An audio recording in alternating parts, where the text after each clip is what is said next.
Howdy, Vine Trippers. I wanted to take just a moment to talk to you about the Texas Wine Lover website and their phone app for both iPhones as well as Google devices. You can actually download this app, put it on your phone, or just go to the website if you're not an app person. And if you ever want to go visit some of these great locations that we've been talking about in the podcast, this will give you a great information about the place before you go. And you'll be able to find other wineries in the area. So if you want to make a day of it, go see several other places as well. You can search by region. You can sort the listings, find ones that are kid-friendly, family-friendly, even ones that host RVs. All kinds of different sortable listings you can find there in that app and on the website. You can find other things as well in the area like restaurants, accommodations, maybe events that are going on at the different wineries. So it's your one-stop resource that goes hand in hand with this podcast to be able to find those great places to go visit. So check out the Texas Wine Lover website. It's txwinelover.com. Or go to their app. You can find it on the Google Play Store or the Apple Store as well. Enjoy your trips among the vines and use that app.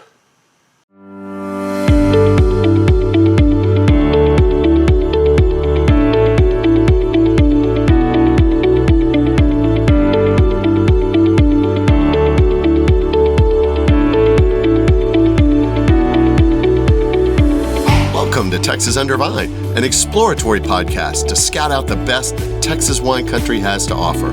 I'm your wine guide, Scott, and I'm here to lead you on an auditory expedition to the vineyards and wineries across the great Lone Star State.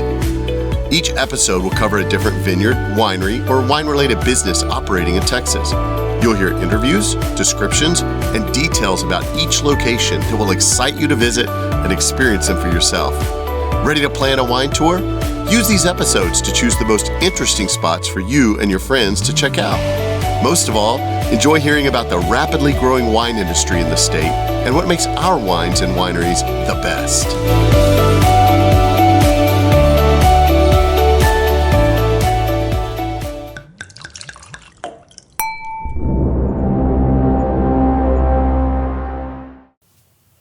Howdy, fellow Vine Trippers. Welcome to episode 50 for Texas Under Vine. Now, this past summer, I was actually able to make a road trip down to the Houston area, and it was actually about a week after Hurricane Beryl had hit and rolled through there. But I stopped on my way at Chapel Hill to visit Roland Taylor Vineyards, where I was able to assist with a Blanc de Bois harvest that morning and had a lot of fun out there in the vineyard doing that. Again, if you've never been able to assist with a harvest, I always recommend you take a chance. Just talk to your favorite winery and maybe one if you're a wine club member and ask, when is their harvest going to be? It's usually late July, August timeframe, somewhere in those ranges, and find you a time to go and volunteer and assist with a harvest. You only have to do it once, but it's such a great experience. They provide all the tools that you need, and you really get a feel for all the work and everything that goes into that amazing glass of wine that you get to drink there at your favorite winery. But I enjoyed my time there at Roland Taylor, and then I packed up and headed on down into Houston. And while I was there, I went to a little town called Santa Fe, which is kind of right in between Houston and Galveston, a little bit southeast of Houston, where I was able to visit Haak Wines. So Haak Wines is actually an incredible winery down there that's been there for quite some time. It was actually started in 2000 by Raymond and Gladys Haak, and that's Haak. And they've been running this winery for many years and done amazing things and set an incredible legacy for themselves with this winery. It's actually currently owned by a partnership, a group of men who came together and bought into the property. Raymond and Gladys have since kind of retired, and they still own a portion of the winery itself, but it's now being run by this other group. And of that group, one of the members is named Kyle Johnston. He is their winemaker, and I was able to sit down and talk to him a little bit. The interesting thing about Kyle's story that you'll hear in the interview is that he has a history himself dating back with Haak Wines, in that he was a kind of a cellar hand as he grew up. That was kind of his home winery. His parents were involved with the winery with Raymond and Gladys, and he was friends with them. And when Raymond and Gladys decided they wanted to let go of some of the reins, he was the first one they called. And so Kyle is is now their winemaker and one of the owners there, one of the co-owners of Haak Wines. That was around 2020 when Kyle and his partner friends were wanting to start their own winery. So when Raymond called him up and offered him that opportunity, they couldn't resist. You'll find out more about this incredible winery and why it was a can't miss option for them to, instead of starting their own thing, to take over Haak and really build on the legacy that's already there. One of the really cool things about Haak Wines and this legacy that's left is their Madeira line. So they are one of only a handful of wineries in the United States that can make a Madeira style wine and still use the name Madeira to name that wine. And one of the reasons is that they are grandfathered in. And what I mean by that is that when the EU first took over in the European Union and the wine industry there wanted to kind of distinguish themselves from certain places, they began taking certain regions that were very famous for styles of wine, Champagne being probably the most well-known of those, and barring anyone else from using that name unless it's produced in that particular region. And so we can call things sparkling wines here, but we can't use the name Champagne if it didn't come from Champagne. Well, with Madeira was typically made, it's a Spanish wine off some islands, the island of Madeira, just off the coast of Spain, that's been being produced for years, and it became one of those protected names as well. But if any wineries were using it previous to that ruling by the EU, then those wineries could apply to be grandfathered in and still use that name and that label. And so they did. I think Kyle told me there's only 4, he thinks, wineries in the United States that make a Madeira style wine that can still call it Madeira. And Haak is one of those. So kind of a cool little legacy there. And their Madeira, they make 2 different kinds, really amazing wines. They also make some port style wines as well that they can still call port as well. Again, same restrictions, same things, but they make a regular port and a white port actually there at Haak. So they're very famous for those fortified wines and that legacy that they have there that predates the EU because they're grandfathered in. So if you aren't familiar with Madeira and Madeira wine, it's a really interesting story and a really interesting way that this wine is produced and made. There's actually a YouTube video on the Haak Winery website that goes into some of the background and history of Madeira and kind of some of the way it's made. And I encourage you to go to their website and watch that video if you really want to check this out because it's really interesting. But basically, it's kind of like a cooked wine. So the wine itself is actually heated in a special room called an estufa, where the wine is baked and cooked in this room over a period of time to give it these beautiful caramel and toffee notes to the wine itself. And it's a very interesting process. Raymond Haak actually built that estufa room back in 2005. They used to have a different oven that they used for it. Now they have a whole room that Kyle said, kind of like a greenhouse or a sauna kind of a room, I guess is a better term for that. But it's just basically a room where they can put those Madeira wines in to produce them. Now, in addition to those amazing fortified wines and dessert wines, they actually have some great reds, some great whites, some dry and still and semi-sweet wines as well. They have rosé. They have a lot of different selections, really the whole gamut for any wine palette there at Haak Wines. And since this interview was done and the episode is now released, they've opened up their second tasting room in Brenham, Texas, which is more in the Central Texas area. If you can't get all the way down to Houston, you can always go check them out in Brenham, Texas. And Kyle was telling me they have a really cool visual projection system that they're using. You'll hear more about that in the interview. There at that Brenham tasting room that is something like no one else has in Texas. And so it's definitely, even if you've been to Haak Wines in Houston, it's worth it to go to Brenham to check out this experience. And did I say experience? So another thing that Kyle is really heavily involved in is the Texas Renaissance Festival. Now, when you see Kyle in person, you'll see why. He looks like a Viking straight out of the Nordic foothills.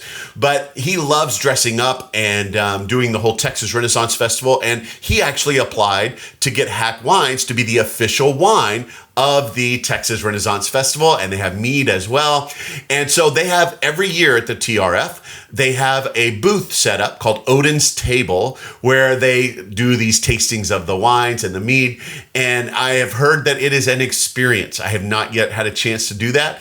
The Renaissance Festival is going on right now, and I'm already making plans to try to get out there while it's on this year to go visit for the main reason of going to see Odin's table and to see this amazing experience that he talks about. You'll hear more about it in the interview. So another thing that I really love is that Kyle said they have an acronym for kind of their motto there at Haak Wines, and it's kind of becoming spread around a little bit. It's kind of this little code word. It's Slotwame.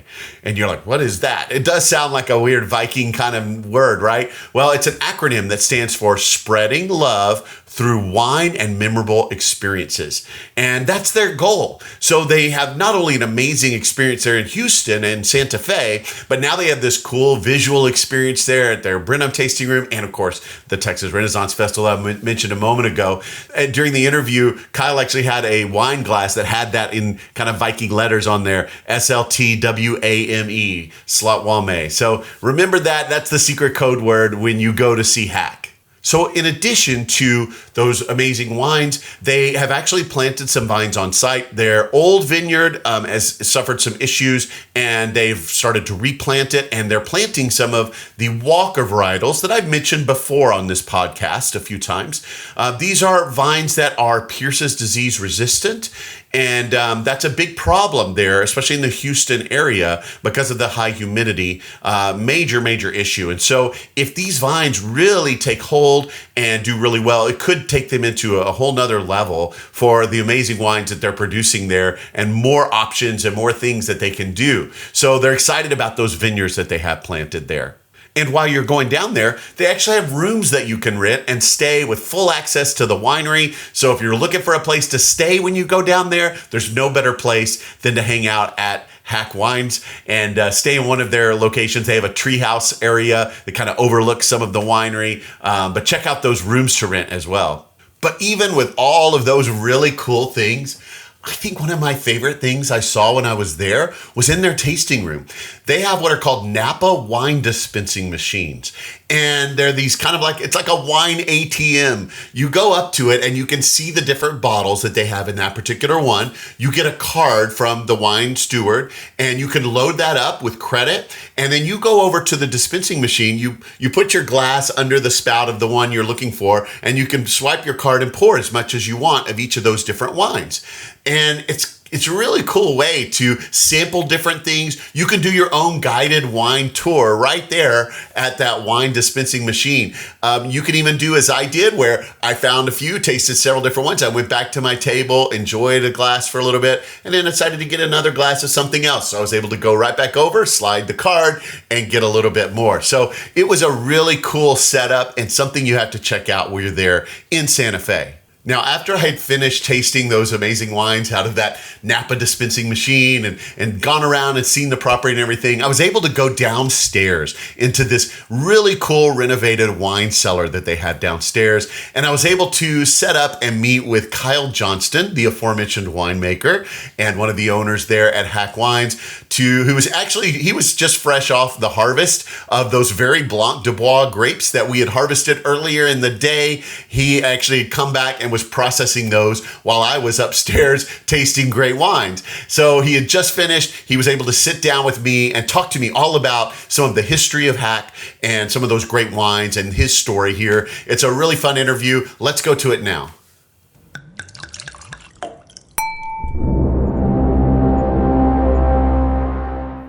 Howdy, Vine Trippers. I'm here with Kyle Johnston of Haak Vineyards and Winery. And we're here to talk a little bit about this great location here outside of Houston. And I'm excited to bring this to you. So, Kyle, I'm going to start with you a little bit here. So tell me a little bit about yourself. How did you get into the wine industry? Do you mind if I fill my glass first? I would love if you do that, please. Hey, I actually brought this. This is 2008 Jacques Madeira. Whoa, nice. Yeah. We're going to get into the Madeira stuff. I can't wait to talk about some of that. This has been it's been a long day, so I think we've earned it. Maybe a big boy pour. We started today with a little bit of a vineyard experience. So we were out at Roland Taylor Vineyards, and we were harvesting Blanc de Bois today and spent the morning all doing that. And then as soon as Kyle got back here with all of those grapes, he went immediately into the press and started crushing those and pressing those and getting them all set up. So here we are at the end of the day. Kyle's been working all day long. You deserve it. Enjoy. So, Well, and you woke up in Austin? In Austin this morning, Yeah, made the trek over to Chapel Hill. So you've had the eventful day as well. Yeah, it's been a lot of fun. I had a blast being out there in the vineyard. 3.5 tons is what we 3.5, really? Yeah. Okay. So those bins were heavy. Yeah. Some of the heavier bins we've gotten this year. Weighing in at right at about 0.5 ton per Good. bin. So I know that Taylor at the vineyard had talked about he was a little nervous after those vines were hit really hard with the 21 freeze. And he was really nervous about their production and things like that since then. And yeah, it hasn't completely bounced back to what, because I think at one time they were getting 10 tons off that vineyard. Wow. And, we're down to 3.5, 4. So, yeah. But, more than you expected. More than we expected. Good. Last year was 2.5. So, yeah. And that was a machine pick. I feel like we got a better yield this year. Just, I'm not sure how great that harvester picked. Right. Because you have to dial them in to basically each vineyard. So anyways. Well, and with the hand pick, you get a little bit more of the eyeballs on the actual grapes and make sure you get bad stuff out and hopefully you get a little higher quality maybe. Yeah. But. And even with the machine pick, you do get some berry maceration. So you're getting more juice in the bins right off the bat. And that juice is in contact with the skin. So you're already pulling off tannin and stuff like that, and phenolic compounds from yeast skins and all kinds of that stuff you don't necessarily want in your white wine. Okay. So for us, it just works out better to have Blanc hand harvested. Yeah. Well, it was a ton of fun. I loved being out there. Listeners, if you ever get a chance to get out and do a harvest, highly recommend it. Go to your favorite wineries, talk to them, say, hey, when you harvest, how can I help? And I'm sure you'll find a lot of opportunities to do that.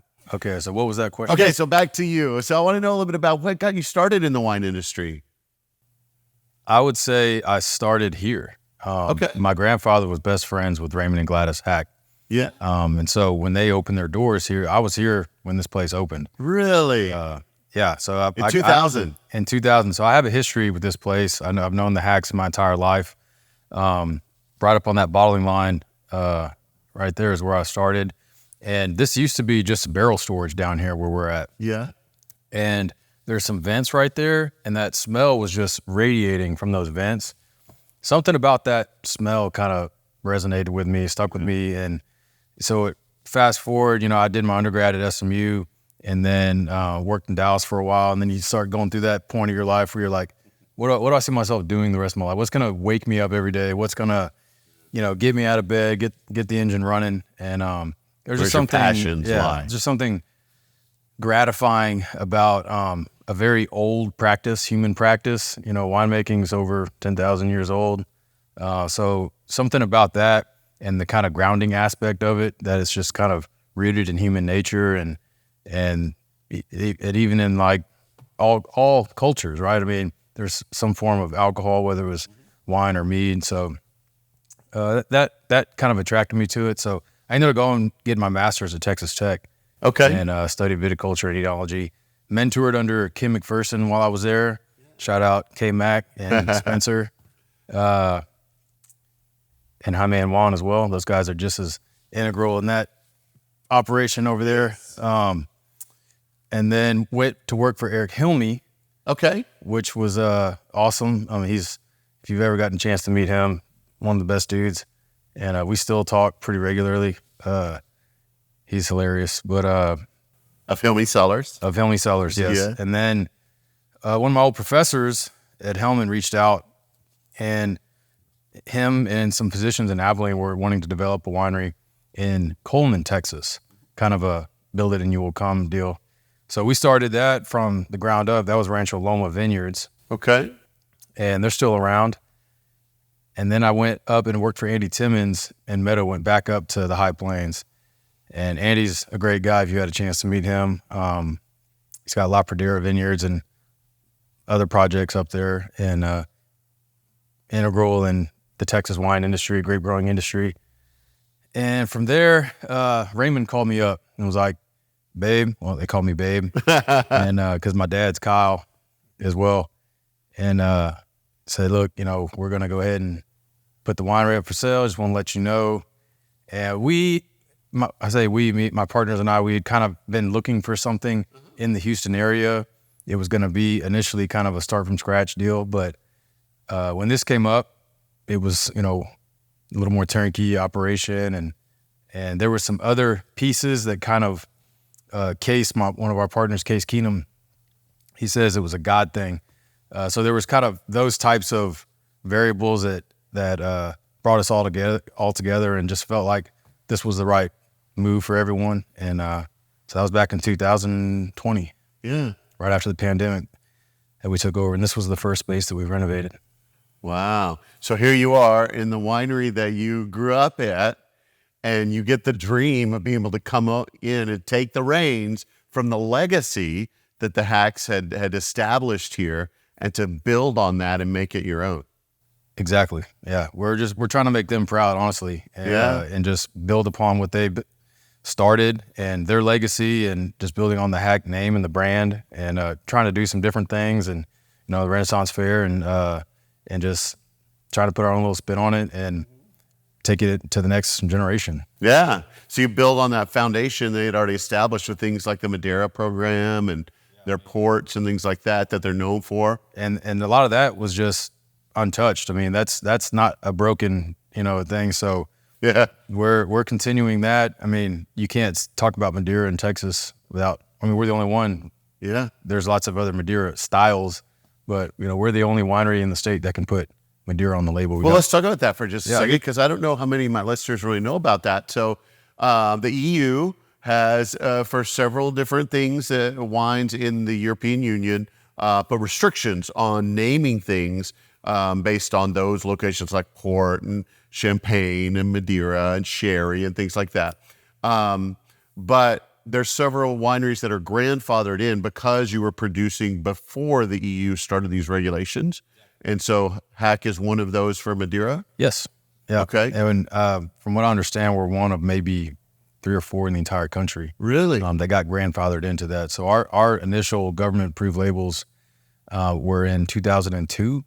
And I think the EU passed those laws in like 04 or 05. Yeah, I think it was somewhere in that range. And so actually when we create a new Madeira label, we have to submit the original 2002 and like the letter that says that we're grandfathered in order to even get the approval of the new labels. So do you have the letter like framed or anything? I think that would be really actually be really cool to get that done. Put that at like the end of the tour or something as a talking point. Yeah. But no, it's just I have it saved on a file on my computer. It's very, very uncool, but. So that's really cool. What about port? Do you have the ability to do port as well then? We do. We have Reserve Tawny port that we do, and the white port. Wow. So Raymond initially was making port, and then he entered that into like a blind tasting or something with like a master somm. And this was like circa like 2000, 2001. And the somm is the one, it was like a master somm said, your ports, Raymond, remind me of Madeira. And at the time he hadn't really researched that or heard about it. So he started, and he made his first Madeira in 2002 after kind of learning about the process. And I think him and Gladys took a research trip to the island and everything. So must be rough, huh? But that's kind of how the Madeira was born. His ports were similar, to the flavor profile of Madeira already. Now you make a Madeira from Blanc de Bois as well as one from Lenoir, Black Spanish. Were those the same grapes that he was using at the time? Those always been the same? Those always been the same. Yeah. Okay. I think one year they did like a blend too. It was like Blanc and Jacques that was kind of like just a blend of that they did. I think we've got some back here. Oh, wow. Yeah, this is a really cool event space down here with all the library bottles and all the things like that. It's really cool. Yeah, we when we took over, all the bottles were in the library on the cage back here, and we thought we wanted to display them, put them in, because it's literally the history of the winery. So you look over here and you can find like bottles from 2000, 2001. Wow. The history going all the way around the room. That's really fascinating. And then the lockers we have wine club members who have lockers. Oh, really cool. So you got the Madeira, you've got the port, and those things really established Haak Winery and were made. I mean, like you said, if there's only 4 places in the U.S., and you're the only one in Texas that can can still call it Madeira. I mean, people could still make Madeira that style. Yeah. Which there's some copycats out there trying to do what we're doing, but everybody knows. Everybody knows that's the original deal. So tell me for a second, and I don't want to branch off too far because I do have more questions about this later, but for Madeira, how I know that some of the history of Madeira is that when they were bringing the wines across in the casks, in the hulls of these ships, that would be months-long voyages, and the heat would bake and cook the wine. You sure you haven't seen the show, the Renaissance Fair? Because that's almost like verbatim. No, I haven't. Really? Yeah. When you're doing that, you try to condense the history. Yeah. And still make it somewhat interesting. Exactly. But the wine cooked in these casks, and then it turned out actually better when they got here. And one of the things I will say too, I did cheat a little. I read on your website, and so listeners check out the website, because there is a little bit of a history of Madeira on there, and about with a YouTube video and some other cool fun things that you got to check out. But so it's cooked in these ovens, or nowadays they cook the wine rather than, they're not going to put it on a ship for a couple of months. But so what's the process? So you're kind of mimicking that process of building the whole of the ship during the summertime. So Raymond built in 2005, because before he was making it in like a insulated cooler, I think. Okay. With a heater inside. But he built the Estufa in 2005. Essentially just a heated room. Imagine like a sauna for barrels. Okay. Dry sauna for barrels. And we really have to kind of monitor the temperature, because if it gets too hot, some of that alcohol can evaporate. So we keep it at around 110 for about 6 months. I won't give away all the trade secrets. But and yeah, during that time, we get a lot of water evaporating out of the barrel. We sweeten it beforehand. That is a secret. And because of that, like the wine's already kind of sweet. Those sugars caramelize and creates this flavor profile. And it's so good. There's so much. I love your Madeira. I love all the caramely, the almond kind of flavors that come in there. Toffee, apricot, maraschino cherry. Oh, so good. When we first, I had been drinking Madeira for a long time, but when I got here and had like access to it, it's just, you smell it, and you smell it for 10 minutes, and it opens up, and the layers and the complexity, and you can just sniff it and before you even take a drink, for 10 minutes. And yeah, it's delicious. And when we take it to festivals and get it in front of people who've never heard of it, they fall in love with it. I don't know that I have the patience to wait 10 minutes for it to open up. Start getting those salivation going. Yeah, exactly.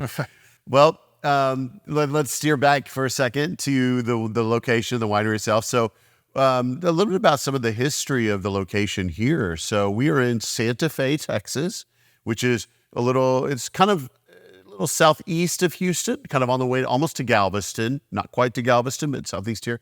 So what did the Haaks have in mind when they purchased this place? Did they? So this was their house. Oh, okay. Here. They lived right here, and they in their first retirement, I guess you could say, they sold some property and then decided they were going to retire, and then in that retirement they decided to start a winery, and I think they were in their 50s by then, and this was their land. Yeah. And so instead of going out and buying some commercial property, they were like, well, let's just do it right here. We have the space, we're not going to be that big. And, 4 expansions later. Little did they know what was in front of them, huh? So, that initial building, that room that you were in earlier, and then they expanded once, twice, and then we did a third expansion just to try to make room for some of the case goods, barrels, all that sort of stuff. It's, in winemaking, you need room to operate, and work barrels and stuff like that. So we need a little elbow room. Yeah. Well, and you're expanding even further, and that I heard a little bit of a sneak peek today that you're about to open a tasting room in Brenham, Texas, as well. Is that correct? Yes, Brenham will be open by end of summer. So we're excited about that. So if you're listening out there, go check out the new tasting room, Brenham, Texas. You can go get you some Bluebell ice cream and then go get some great wine at Haak Wine. Yeah, pour some of that Madeira over the vanilla ice cream. Could you take that inside of the factory with you? Put it in a flask. Yeah. Put it in a flask. That's awesome. Well, that's a really great experience. So you've expanded. You built on this place. you've expanded, and now you're even expanding to further locations. That's really great. Yeah, and the Brenham location is going to have something really cool that we're working on. Our marketing director, Nestor, is working on a video mapped tasting. So, you'll sit down at the table and we'll use projectors to kind of like project different things on the table, on the walls, to kind of like immerse you into the tasting. You can probably look up, there's been dinners done like that, but no one else in Texas is doing that. So, you're always looking for ways to separate yourself and do something different. It's like a 4D theater. And offer, a memorable experience. So that's, I don't even see all this glass, SLTWAME, Slotwame. That's our, Slotwame is our acronym, but it stands for spreading love through wine and memorable experiences. Nice. I feel like that's a memorable experience, and spread the love. I got to get down and check that out, because you're adding in a whole nother, you get the visual experience with wine because you're getting to see the color, you're seeing the, the legs on the glass as you swirl it and all these different things. But to add in even a greater visual experience there, you're really expanding your senses beyond. You got taste, you got smell, you got visual. just a sensory overload almost. Right. Like for example, let's say in the tasting, you're on the Tempranillo, right? All of a sudden, maybe it transports you to Spain, and talks about kind of the origins of the variety and kind of how it ended up coming over to Texas. Meanwhile, it's showing kind of like cool stuff on the walls and shooting over from Spain over to Texas and the high plains, and why those growers planted Tempranillo, and make it an educational but memorable experience. So we're excited that we'll be able to offer something like that. I may have to get Nestor on board to help me with some of my video stuff. That sounds really cool. Yeah, and you'll see. I don't want to talk too much about the tasting at the Renaissance Fair, but that's unlike any tasting you've ever done as well. Well, perfect window. Let's talk about that for just a second. So I know you got a big hand into the Renaissance Fair here in Texas, and y'all you're the official wine of the Texas Renaissance Festival. So tell us a little bit about some of that. How did that get started, and what does that look like? So real quick on how that started, it was just, it was 4 years ago now, that I was there. I was just happy to be back this direction to be able to go. Yeah. I love the fair. And it's a little north of Houston, correct? Okay. Yeah, just north of Tomball. It's in Todd Mission. And then, you're walking around like, man, how can I get Haak wine over here? And so I just started calling the offices, and one day somebody picked up. It was Darla Smith. She was the vendor coordinator at the time. And she said, it's funny you called. We're actually looking for a wine tasting. We offered it up to the current sponsor, and they kind of declined to develop it. And so I just kind of jumped at that opportunity. And right time, right place. Exactly. And so we spent, the first year as a vendor, and then in the second year, they asked us to be the sponsor. So this will be now going into our third year as the wine sponsor. So we're grateful that they're keep asking us back, and they're a great group of people to work with, and it's a lot of fun. And then we get in front of a different crowd, and get to share the wines with people that wouldn't have otherwise been able to have them. And then the tasting that we do it this year. We're doing it 4 times a day. It's curated by myself, but I'm kind of like in a Viking character, and I tell like a little bit of background of my character, which kind of segues into this story. And then we kind of weave a wine tasting into that story, and then we use those like 3D fans. It's a fan, and it kind of projects this 3D image, or it looks 3D. Can't touch it because it's an LED fan, but we use that as kind of like a mystical element to show some images, and then we summon Odin at the end and all this kind of stuff. So it's fun, it's cool. It's a whole experience of theater in and of itself. Yeah. And you make specific wines just for the Renaissance Festival. We do. So we developed the Hugen and Munin, and then we have like a mead style white wine that we call the Haak Vineyards, and that's been real popular out there because. It's just, I don't know if you've seen the back label. So the back label, everyone loves it. It says drink, fuck, fight. And that's basically sums up Renaissance Festival. And I mean, in a Yeah, sense, I mean, it's just that the debauchery and the mayhem and the chaos and the love and the fun and camaraderie. And so it's fun out there. And those wines are well received. And we're going to do something a little different for the pubs and the taverns this year, but we'll keep Hugues and Munin at the Odin's Table. Okay. So Odin's Table is the name of the booth that we have out there. So it's Odin's Table by Haak Wines. Yeah. And you can purchase tickets. I don't know if it's I'll do a plug. Purchase tickets on the Texas Renaissance Festival website to do the tasting. Dust off your tunics, your boots, your your sword frog and all that fun stuff. It's judgment-free zone. We're right next to the Joust Arena too, and the overlook the lake, and the fireworks go off right behind us, and so it's kind of like where everyone gravitates toward the end of the night to watch the fireworks. We're gonna get our tickets to come check that out while you're there, because I want to see your presentation. So, so as a winemaker, what are some of your favorite wines to make? Well, for here, I mean, the Blanc de Bois is kind of our flagship wine, you know, we do a lot of different things with it. We do the dry, the semi-dry, we do the port, we do, and then the other half of that is the Madeira. Mm-hmm. We use it in the blush, so it's a real versatile wine that we use. It can be kind of finicky as far as, you know, we've kind of found that the sweet spot's like 19, 20 bricks. I know a lot of the high plains stuff people try to push for like around 22, something like that, but Blanc does really well. More in that 20, no more than really 21. The higher alcohol tends to kind of like make it a little unbalanced. Yeah, not as much acidity. Personally, though, I really love making rosés. Okay. I mean, in the high plains, I used to have more access to like Sangiovese. I really like making like rosé of Sangiovese. We last year we got Grenache Syrah Mourvèdre, and so we did a Saunier. We bled off. Wow. You know, we bled off that, and I don't know if you got a chance to taste that, but we did a GSM rosé. So I think it's fun to do rosés and the different ways that you can make it. The Saunier turned out really nice. Real, you know, it's got this nice like raspberry cream characteristic to it. And then we're gonna do a rosé of Lenoir off of the Roland Taylor Vineyards block. Okay. Yeah. Getting ready for that, to harvest that one coming up soon. Yeah, 2 weeks. Yeah. That'll be here before we know it. You gonna come back for that? Maybe, I'll see. So as a winemaker, are there any varietals that you haven't yet really worked with very much that you would love to work with if you got a chance? That I have not worked with. So when I was in Meadow, that was a custom crush facility. Okay.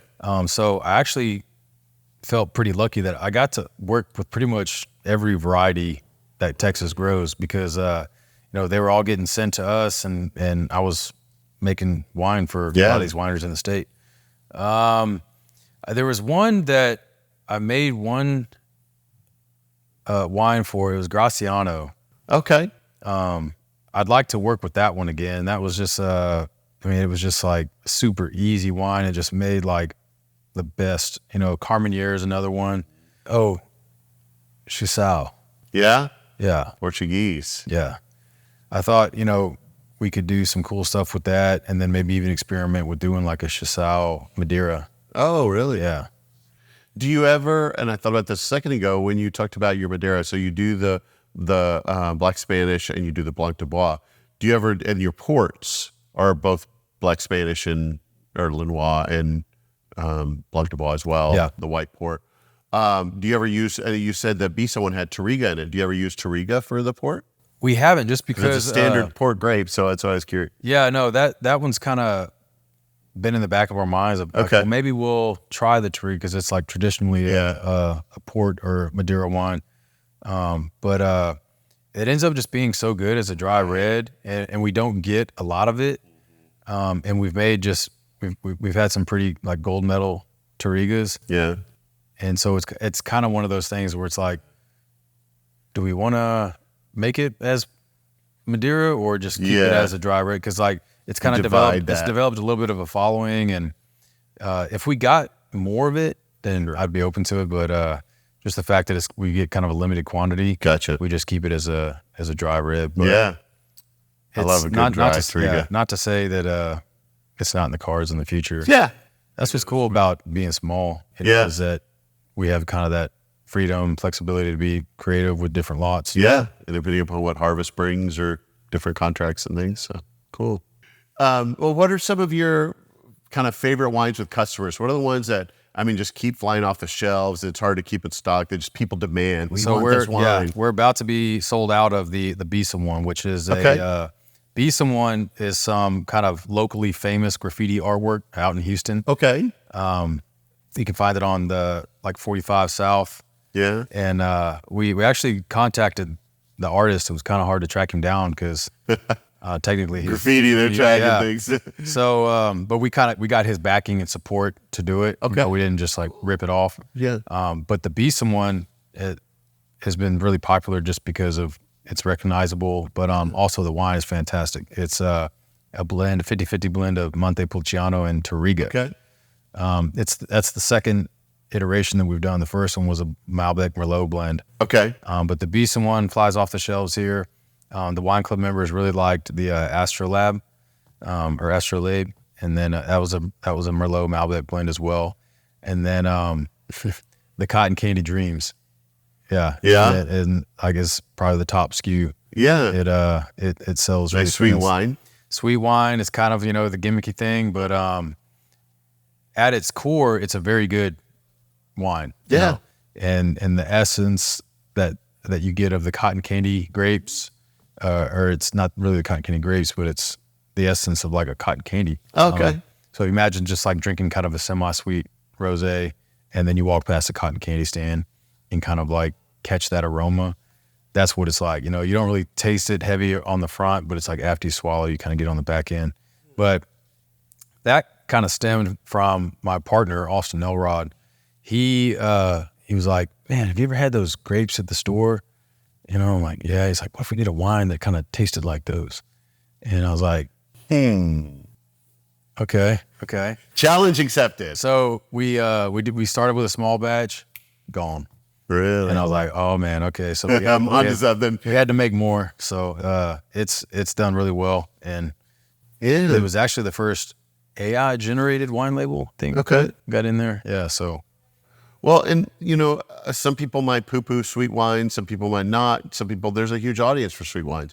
One of the things I really appreciate about your wine selection here is you have the gamut. So when people come here, they're going to get their sweet wines or their off-dry or their dry wine. You got a selection for anybody and they hit their palates here. I don't want to say we've got 31 flavors, but we definitely have something for everyone. Yeah, definitely have something for everyone. And then at the root of what we're doing is we're trying to make premium Texas wine, but obviously there's a market for the sweeter wines down here. So we got to make something for everybody. So you got all these grapes. Where do you source most of your fruit? I saw a little bit of some vines here on the property here, and I know we were at Roland Taylor today. But where all do you source all of your fruit? I'm sure you have to get more than just those little areas. Yeah. So real quick on this. This was a 4-acre Blanc de Bois vineyard. Okay. And it was mostly killed back by Winter Storm Uri in 21. We tried to salvage some of it. There are still some of the older vines in the back, and those are 20, 25-year-old vines. Well, we decided to go ahead and replant last year. So we've got Ambulo Blanc, Caminete Blanc, and Arate Noir and Pazante Noir. So 2 whites, 2 reds. Yeah. Those are Walker varieties, kind of new stuff out of UC Davis. So far, it looks like the Pazante and Arate are doing a little bit better. Those are the ones a little closer up, which is kind of nice because they're filling in a little bit better. But we put them in the ground last April, May, and the ground was pretty saturated at the time. But then all of a sudden we hit a drought, and I was having to water a lot because it was just so dry. Yeah. But I think they rooted pretty well, but obviously that vineyard is not producing grapes for us just yet. And really it's more of an aesthetic kind of vineyard for us. We'll probably, when it does start producing, we'll probably put it into the port production. Okay. But we source 90% of our grapes from the high plains. Okay. And then the other 10% comes from just west of the Houston area, kind of where we were. We call it the greater Sealy area, but we buy grapes from maybe 8 kind of mom and pop growers. Okay. Yeah. So we harvested 6 plus rolling, so 7 different vineyards for Blanc du Bois. Oh, wow. And then we'll do, including Roland Taylor, we'll do 5 different vineyards for Lenoir. Okay. Mm-hmm. Cool. So overall, let's see, we got 3.5 tons today, did 18.5 2 weeks ago. So what was that 22? 22, yes. 22. My math is great. I'm over here mathing. Well, I bet I was just 3 a.m. Right. So 22 tons of Blanc du Bois, which is good for us. Yeah. And expecting around that much of Lenoir, maybe a little bit less. Yeah. And then you process all of that here on site? Yes, everything's done right here. Okay. So you've got your old crush pad and all your stuff, and you ferment it here, and you barrel storage here and everything. Yep. Full production, the only full production winery down here. This is where the magic happens. That's where it all happens. And then we got Messina Hoff a little north, and a few different wineries popping up over there. Yeah, Bernhardt's over there, and Chapelton, I think. Okay. They just started over there. Yeah. So, yeah. Okay, so you had this great, incredible building here that you said you've already done 3 renovations on, right? And I love the facility here. It's got such a great indoor space. It's got great outdoor space. You know, band playing out there. I was able to pick grapes today with your event coordinator and talked about some of the weddings and things that you have here and all kinds of different events. So tell me about the space itself. So what types of events do you typically do here? Yeah, so down here in the cellar, we've done everything from, smaller weddings, showers, anniversaries, birthdays. Everything gets done kind of down here. It may be on a smaller scale if it's, weddings and stuff like that. But everything, this space gets rented out for everything. They may do the wedding out at the chapel and then they come down here for the dinner or something like that. But yeah, everything, Super Bowl parties, like everything. We've also got the rentals on site too. So we've got the 3-bedroom estate house, the tree house, and then the bridal suite. So you can, visit our website and check out different pictures and stuff like that. And you can rent those out. And some of those are included in the wedding packages. Okay. Different various wedding packages. And then we've got the pavilion, and that holds up to 250 people. Yeah. So it's a big part of the business here, the revenue stream, and having the private events. They kind of help propel things. So cool. And then on that event pavilion, like I said, you had a band out there. Do y'all bring in a lot of live bands? Yeah. So we try to have. We're open every day but Tuesday. Okay. Mondays are 4 to 8. Mm-hmm. But then Wednesday nights we've got half price glasses, so that always kind of brings people out. And then Thursday sometimes we'll have trivia nights or something like that, or we could have something called Singo Bingo. Not Singo Bingo. It's just like sip and sing. That's what it is. Oh, okay. Sip and sing. Somebody suggested to me we should have Singo Bingo. What is Singo Bingo? I had to look it up. Apparently that's like karaoke stuff or with bands or yeah. So the sip and sing we do down here, and it's essentially karaoke. Okay, yeah, cool. And we always get a big turnout on that. Yeah, but when that alcohol starts flowing, you get a lot of people. Well, we've got some talented people on staff too, really good voices. Yeah, so they kind of carry kind of host the show a little bit. And, I bet that's fun. And then we've got good singers that from around here too. So, and then Friday, Saturday, Sunday, we try to have live music. Okay. Every one of those nights. It may just be a duo or a solo artist in the tasting room. You saw the band out there tonight. Yeah. So Saturdays and Sundays we typically try to have bands or concerts. Local musicians. For the most part, we get a lot of people out of Houston too. And then the bigger concerts, we'll get a couple hundred people out here, and those are like a ticketed event, and it's only ever $6 or $7 or something. Okay. Like that. And there were people setting up telescopes out there, I saw. Yeah, Wine and Stars is tonight. I wasn't sure because it's always kind of rainy. It's always kind of a game time decision whenever it's down here when the weather's so shifty, So it could be clear, it could not be. Yeah. And they have all their apps that kind of are pretty accurate. So I always come, Wednesday, Thursday, Friday, I start getting the text I don't know. It looks like it's going to be clear, and they've canceled like the last 4, but I think they did get a couple out there today, right? Cool. Yeah, I saw a couple setting up there. So Yeah, I saw at least the moon was clear. Yeah. Well, let's say that now listeners are starting to get really interested, really excited, wanting to come down, check it out. Either people that live in this area or people who are traveling to this area, and they want to come in and do a tasting. So, what does a typical tasting look like? Do the person get to choose their wines, or are the wines chosen for them, or what does that look like? Yeah, so we almost have too many options for people. It's like, so you can come in and we have a $15 tasting where you try 5 different wines. Okay. And our wine enthusiasts, we call them, kind of take you through that. And then we have another tasting. It's more like $35. Okay. And it's kind of a sit down, and it's curated by one of our managers, and it's a little bit more in depth. Our management has like their W sets and stuff like that, so they can provide a little bit more information for More educational. those wine drinkers that are looking for a little bit more educational, elevated experience. And then we have our tours. Our tours are $40 a person, and that includes, a tour of the entire property, vineyard, production area, crush pad, barrel hall, all that down, and then it kind of finishes up down here. And you taste wines all throughout that tour while you kind of learn about the history of the winery and kind of what we're doing now and different stuff with the Renaissance Fair and everything we have in the back. So it's pretty cool. And then that kind of translates to people wanting to join the wine club. So that's one of the big things for us or any wineries, wine club. Well, the next thing, we were just talking about the tastings and what that looked like. And I want to bring this up, and I don't want to walk off with your card here, but you'll have this Napa system, which is really cool. So Kyle lent me his card today.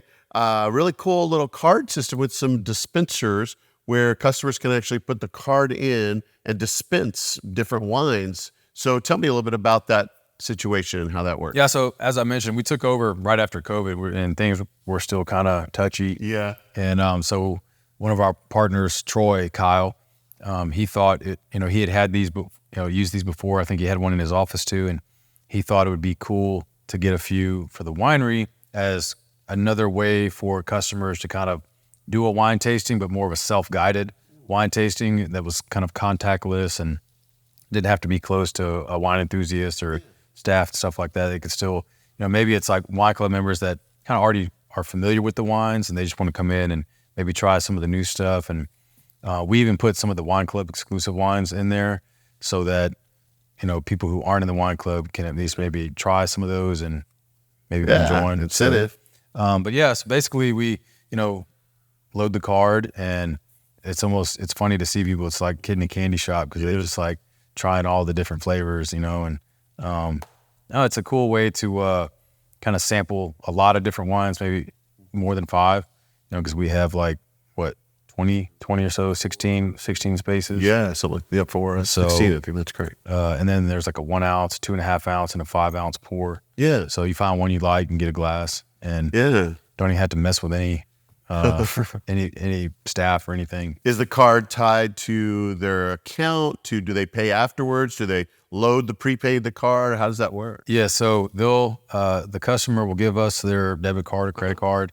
We'll hold on to that. Okay. And then we'll It's like opening a tab. Yeah. So then whatever the card tracks kind of what you're accruing as far as the charges. And then when you turn it back in, we just see, okay, you spent $50, so we'll charge your card $50, and then there you go. There you go. Cool.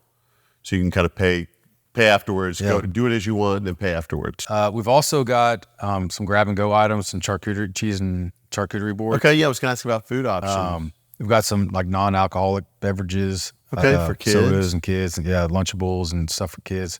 We have a lot of space for kids to run around outside, so we do encourage bring your little ones. So you are kid friendly. We are kid friendly. We're pet friendly as long as the pets stay on a leash outdoors. We don't want them indoors. There are a couple of chickens running around upstairs. I saw. Somebody was like feeding them one day, and then they stuck around. Stuck around, yeah. They're from a couple doors over, but yeah, it's like I kind of like them, but then I started seeing their shit. I'm like, these damn chickens, man. You don't want dogs chasing the chickens throughout the winery. Well, you know, at Helmy they've got the guinea fowl. Yeah, true. So I've wanted to get like some guinea fowl out here. Yeah, that was cool. Just a cool touch. We need some animals out here. We're in the country, so people expect to see some livestock, country animals. Yeah. So we were talking about food situation. So you got food. I think I saw in the pavilion they were like serving people out there. Yeah. So we partner with kind of a third party caterer. Nana's Catering is what they're called. Okay. Yeah, and they kind of have like a Mexican flair. Okay. Quesadillas and tacos and nachos and burger. Yeah. So we kind of partner with them to have a little bit heartier food options during concerts and stuff like that. Okay. Yeah, because people get hungry. Ramp up that production a little bit for those special events. And things. Yeah. And then coming up next week, actually, we've got Chef Mary Bass. When we've heard her, she actually used to be the chef here at Haak. Oh, really? And kind of branched out and started her own catering company. But she's making a return to do a wine club dinner. Yeah, so we have this like cool wine club dinner planned out, and it's gonna be good. Yeah, really excited about that. I like that. So this card keeps track of everything you do. I'm going to erase that before you see what I tease it. What about groups? So if you have big groups, do you have limitations on group sizes, or do people need to make? Here's another good tag onto that. Do people need to make reservations before they come? I would, if it's on the weekends, I would encourage reservations, just because if you're doing a tour or something like that, the tours do fill up on the weekends. Okay. So if you want to if you have a larger group, you want to guarantee a spot, I definitely encourage them to make reservations. They can do that online through our website. They can also call the tasting room or email reservations@haakwine.com. But for larger groups, definitely, if you have like maybe 20 plus, we definitely want you to reach out to reservations@haakwine.com. Okay. To organize that, just because we want to give the best experience to people, right? Sure. And if there's 20 plus coming, we're not really anticipating it. Sometimes that can like throw you for a loop. Stretch you thin. So we just want to be prepared so that we can give you the experience that we want to curate, So if we know you're coming, we can do that a little bit better. Yeah. We're more prepared to do that.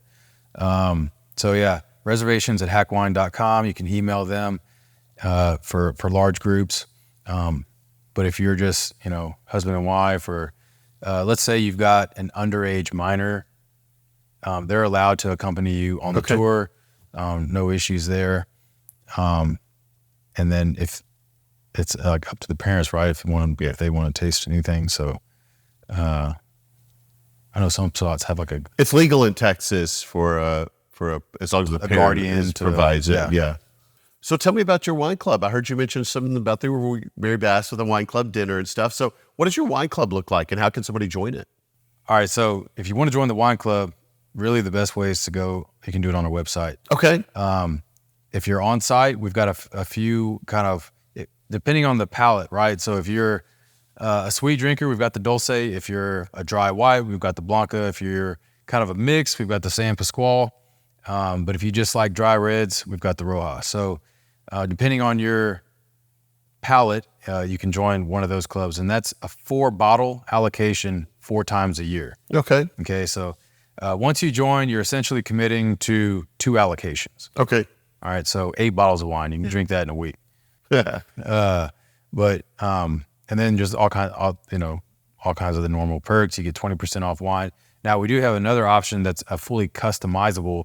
You can be a 6 or 12 bottle member, and you can pick which wines you want. In the 4-bottle club, I pick what you want to get. Yeah, it's winemaker selection. So in the 6 and 12 bottle club, you get to choose the wines that you want. So it's fully customizable, and we get a lot of people kind of upgrading to that 6 bottle because they want to choose the wines. Yeah. And once you join the wine club, you get prompted to kind of create your account on our website. Okay. And you can completely manage your wine club allocation through that portal. Okay. So you can go in, select your wines, set them for that allocation, and you choose to be a pickup. So we'll have pickup parties 4 times a year. So you can either come, if you live in the area, come pick up your wine, enjoy the party that we have. We shut the winery down just for wine club members, and we have a big shindig, and it's a lot of fun. We have raffles and give away some. We send some people to like Napa. We've sent some people to like Mexico. So it's some pretty cruises. Yeah, we've had some big ones over the years. But yeah, the wine club is. I encourage you to join it, especially if you like our wines. It's the best way to get them, and you get them at a minimum 20% discount. Yeah. Cool. The 6 bottle gets 25. The 12 bottle gets a 30% discount on wines. Okay, nice. Okay, so people are getting excited. They want to come to Haak and try these amazing wines that we're talking about here. But for whatever reason, they live in a part of the state where they can't get here, or they're not able to get to the area. Do you do any kind of distribution or selling on your website or things like that where people can taste the wines without having to be here? So I'll say if you're out of town, the best way to get our wines, order them on our website. We'll ship them to you. That's the best way. Because we're in distribution, but not like if you go to HEB in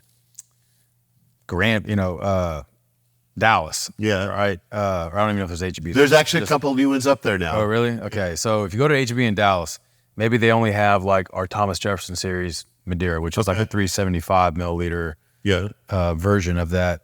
But like if you come over here to the HEB in League City, they've got our Tempranillo, the Amorcito, the semi-dry, the Purple Porpoise. They've got, so it's kind of like more regional. It's regional, kind of hit and miss on the HEBs that carry the different SKUs. So we're also in some specs and Total Wine.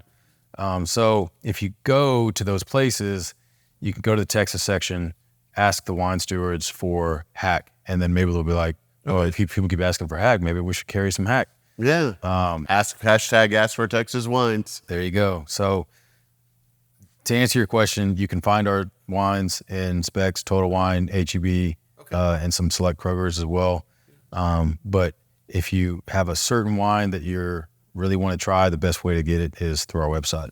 And I've heard that people who have worked at HEB have said that, if it's in the system, the SKU's in the system, even if they don't necessarily have it at that store, if you ask for it, they can probably get it in there. Yeah. So knowing that those SKUs are there, if you don't see it in your HEB or whatever, or your Total Wine, your Specs, whatever, ask for it and see if they can get it brought in. So you've done all these great renovations. You're taking this legacy that you inherited, that you brought in, that you lived as a child as you came up through Haak Winery, and you've done so many great things here.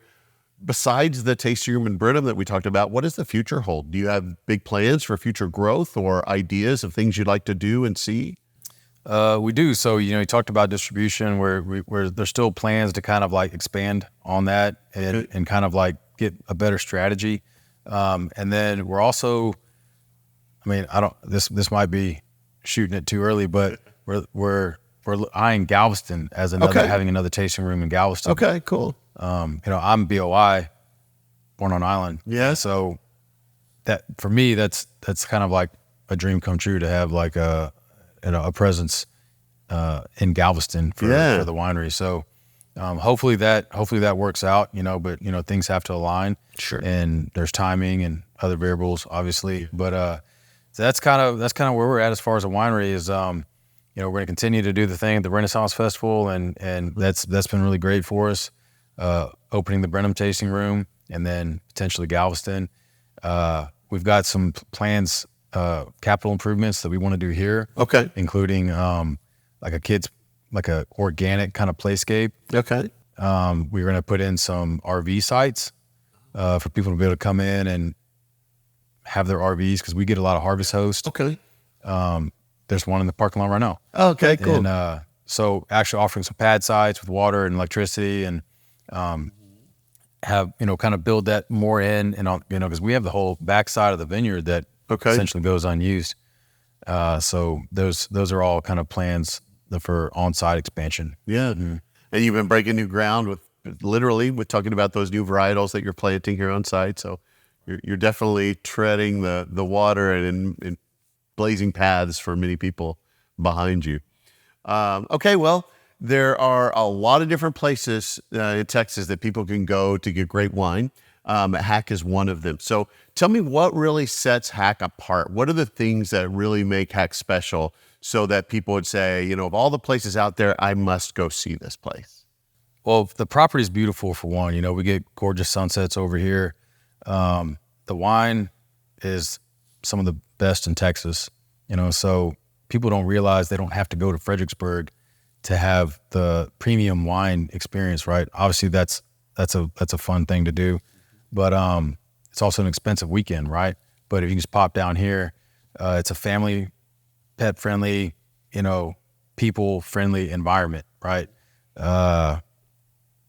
And without the pretension, you know, that sometimes can come with wine, you know. So what sets us apart? It's a beautiful property, premium Texas wine, no pretension, judgment-free zones, come as you are, and have a good time and get to enjoy great wine with great people and great staff and have a memorable experience.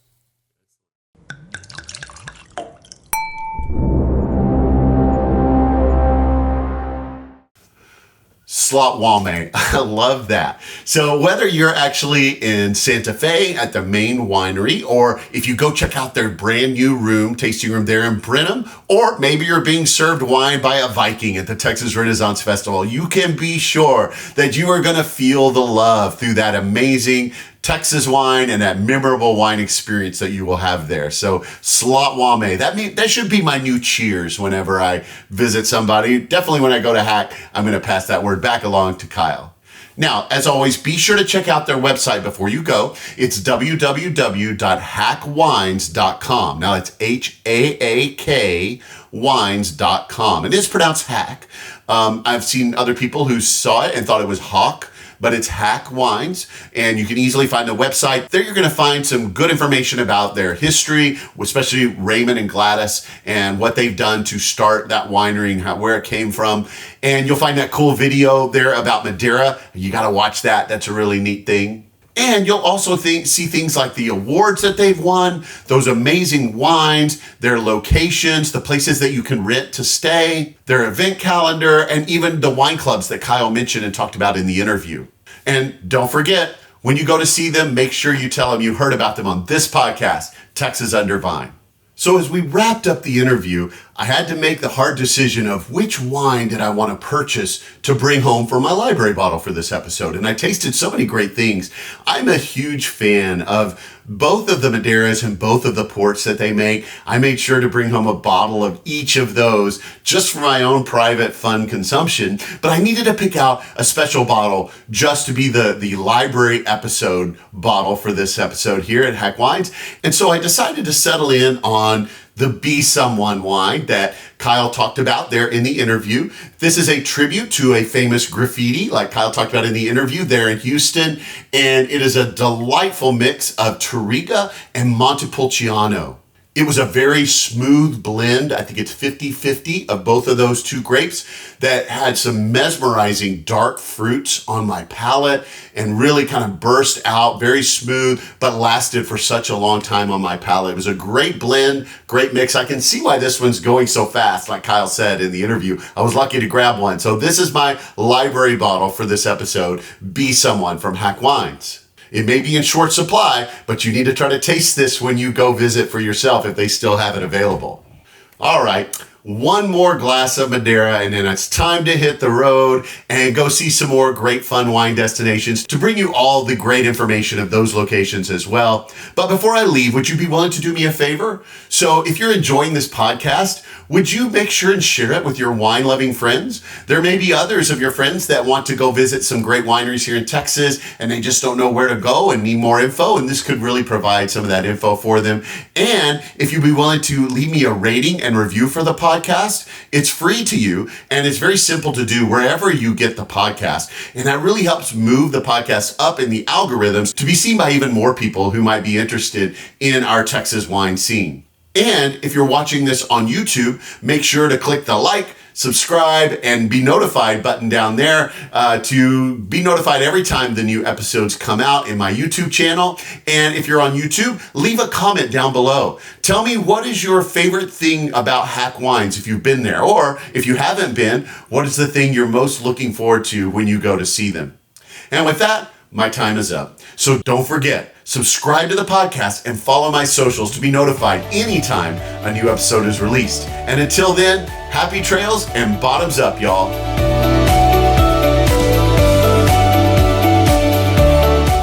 Thanks for listening to Texas Under Vine. We strive to provide you with the best information about wine businesses all over Texas. Be sure to check out our website at texasundervine.com and follow us on our socials at Texas Under Vine to stay up on all the upcoming episodes. Please email us with any suggestions or feedback. Also, contact us if you're interested in donating, sponsoring, or advertising on the podcast, just to help us cover our expenses and bring even more great info to you in future episodes. Above all, travel safely, and most especially, drink responsibly.